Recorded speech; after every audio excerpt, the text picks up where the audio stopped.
მასწავლებლის საუნივერსიტეტო მომზადების მიზნით ახალი საბაკალავრო, სამაგისტრო და საგანმანათლებლო აკადემიური პროგრამები ამოქმედება. ილიას უნივერსიტეტში ახალი პროექტის პრეზენტაცია გაიმართა.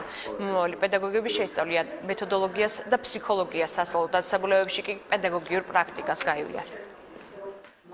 პროგრამის შემუშავებაში ჩართული იყო ორი უნივერსიტეტი, ძირითადად ესენი არიან წამყვანები პედაგოგიკის მიმართულებით, ილიას სახელმწიფო უნივერსიტეტი, ჯავახიშვილის სახელმწიფო უნივერსიტეტები, ხოლო ყველა რეგიონალური უნივერსიტეტები აუცილებლად გაიზიარებენ ამ პროგრამას და ზუსტად იგივე პროგრამას დანერგავენ იმისათვის, რომ განსხვავება დედაქალაქში მომზადებული პედაგოგისა და რაიონში მომზადებული პედაგოგისა არ არსებობდეს. ბევრი სიახლე იქნება შეთავაზებული საზოგადოებისათვის და ჩვენ ვფიქრობთ, რომ ამ კონცეფციის სრულყოფილად ამოქმედების შემთხვევაში ჩვენ შეგვიძლია დავაკმაყოფილოთ ერთ-ერთი პირობა, რომელიც აუცილებელია იმისათვის, რომ საქართველოს სკოლებში კარგი მასწავლებლები ასწავლიდნენ.